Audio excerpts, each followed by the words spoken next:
Guys आज आपण शिकणार आहोत स्टमक, जे अॅनाटॉमी मध्ये तुम्हाला शिकवलं जातं फर्स्ट इयर मध्ये। तर अॅनाटॉमी मध्ये आपण शिकतो स्ट्रक्चर ऑफ ह्यूमन बॉडी आणि फिजियोलॉजी मध्ये शिकतो फंक्शन्स ऑफ ह्यूमन बॉडी। तर सगळ्यात पहिले बघू स्टमक। स्टमक म्हणजे काय? Stomach is the most dilated part of the alimentary tract. जो आपला एलिमिनरी ट्रॅक आहे त्याच्यातला सर्वात डायलेटेड किंवा सर्वात मोठा एक्सपांडेड पार्ट कुठला आहे? स्टमक आहे। It extend from the cardiac end to the pyloric end. जो कार्डियक एंड आहे आणि जो पायलोरिक एंड आहे त्यापर्यंत हा स्टमक एक्सटेंड झालेला आहे।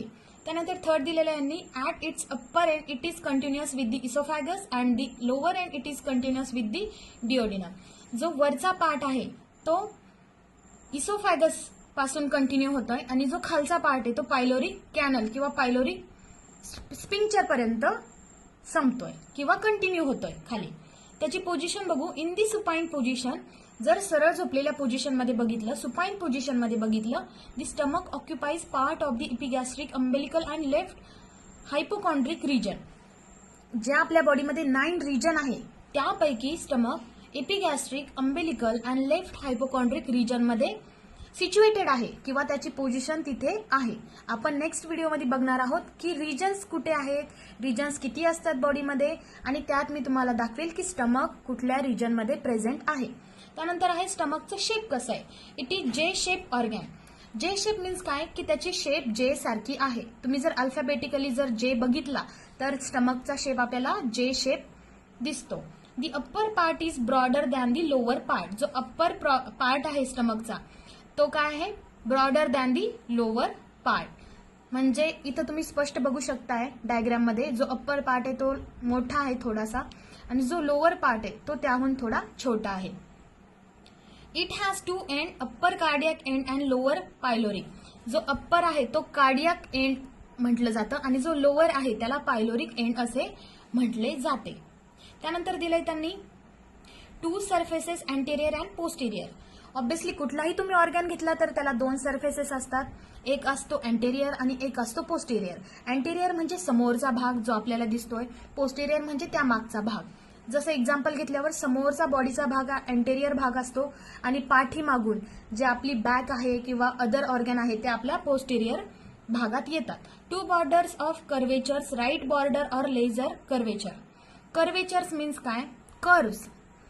जे कर्व्स दिलेले आहेत ते 2 दिलेले आहेत, एक मोठा कर्व आहे आणि एक छोटा कर्व आहे, अँटेरियर कर्व आणि एक्सटेरियर कर्व।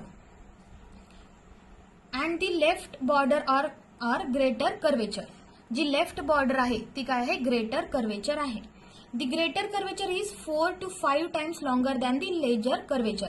जो हा आतला कर्वेचर किंवा आतला कर्व आहे त्यापेक्षा हा जो बाहेरचा कर्व आहे त्याहून तो काय 4 to 5 टाइम्स काय आहे?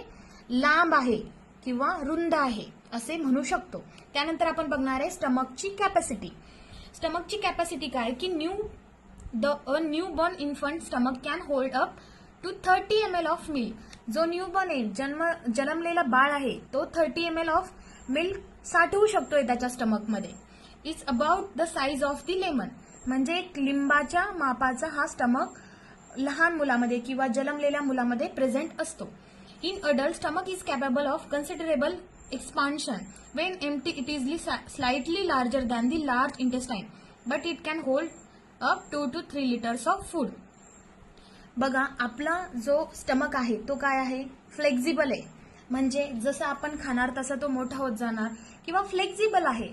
जसं त्यात तुम्ही अन्न साठवणार त्या प्रकारे तो त्याची साईज शेप चेंज करणार। जसं तुम्ही 1 टाइम मील घेताय तर तुमचं स्टमक तेवढ्या प्रमाणात एक्सपांड झालेला असेल, पण ते त्याची स्टमकची कॅपॅसिटी किती असते? 2 to 3 लिटर्स ऑफ फूड।